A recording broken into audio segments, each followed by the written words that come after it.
Hey, Globey. What am I doing? Well, I'm writing in my journal. What's a journal? Well, a journal is a book where people can write down their thoughts, feelings, and ideas. Some people write in a journal every day. People also keep scientific notebooks to record exactly what they're doing or observing during a special activity. In fact, you may write in a science notebook when you're conducting scientific experiments. Not only is writing fun, but it also helps you remember your thoughts and ideas once you've written them down. Let me give you an example. Here's a quote that I wrote down the other day because I thought it was really interesting. Here it is. If I have seen further, it is by standing on the shoulders of giants. So what do these words mean? To me, this quote means this person believed he was able to accomplish great things because he built his ideas off of the work of great people who came before him, and he wants to give them credit for their ideas and inspiring them. But do you know who wrote those words? I'll give you a hint. Some people consider him the greatest scientist to ever live. His name was Sir Isaac Newton, a famous physicist, mathematician, and astronomer. In 1675, he wrote the now famous quote about standing on the shoulders of giants in a letter to Robert Hooke, another great scientist of the 17th century. You may not know this, but Robert Hooke was the first person to use the word cell to describe the basic unit of life. Newton developed many ideas that changed the way we look at our world. Using ideas from an Italian monk, Newton built the world's first working reflecting telescope. The telescopes that NASA uses today are much more powerful than Newton's, but they still use his ideas about mirrors to bend and magnify images, letting us see much farther into the universe. So we owe Newton a great deal of thanks. Just like Galileo and Leonardo da Vinci, Newton wrote down his ideas in journals. Over the years, Newton was able to look back at his journals to prove new theories that even today help us understand much more about the world of science. Of course, you know about another famous scientist who is known for filling up journal after journal with words and pictures: Albert Einstein. Today, people refer to Einstein as the father of modern physics. Albert Einstein published over 300 papers on many different scientific topics. That's a lot of writing, but he did it because he wanted to get his ideas down on paper, and he wanted to share his thoughts with as many people as possible. George Washington Carver used his journals to teach farmers to rotate their cotton crops with peanuts and sweet potatoes in order to keep the soil healthy.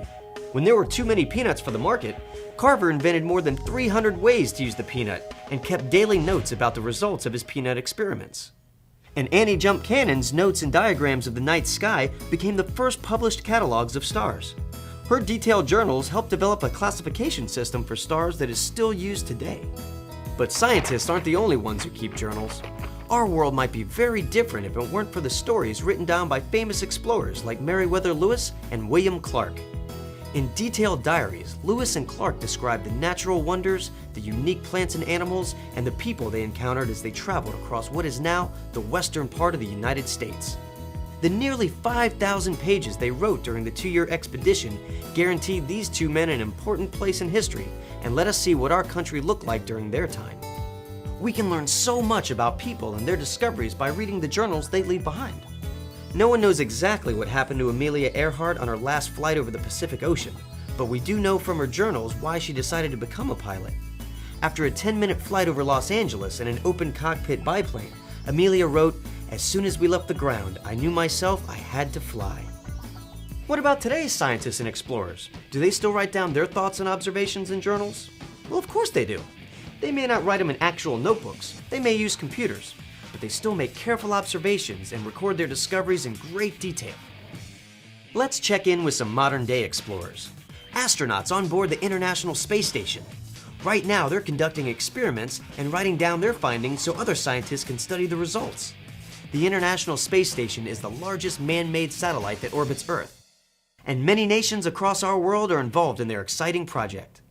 Every day, astronauts conduct different kinds of experiments to help us understand more about living in space. These experiments may show us how the body changes in space, or which plants will grow in space, or even what water does in space. The astronauts make careful notes about the experiments. These journals are sent back to Earth, where scientists can study what the astronauts learned and conduct additional experiments. But another important reason for astronauts to write in a journal on board the International Space Station is so NASA can keep track of how our astronauts feel on a day-to-day basis. Being in space for a long period of time can have negative effects on people's emotions. It can also be very challenging to live in a confined space for such a long period of time. So NASA asked the astronauts on board the International Space Station to keep a daily journal, where they can write down their thoughts and feelings about living in space. This helps NASA scientists and engineers back on Earth do a better job of designing the living areas on board the ISS or on future spacecraft, making it easier for astronauts to be on long-term trips to the Moon, Mars, or beyond. But the information scientists learn from the astronauts' journals will do more than just help future space missions.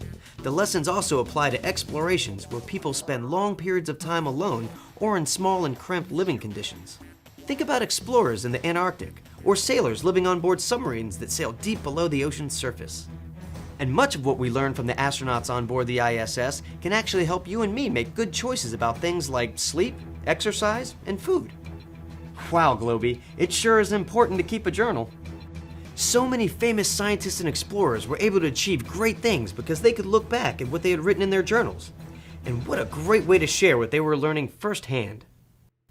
You may want to start writing a journal yourself.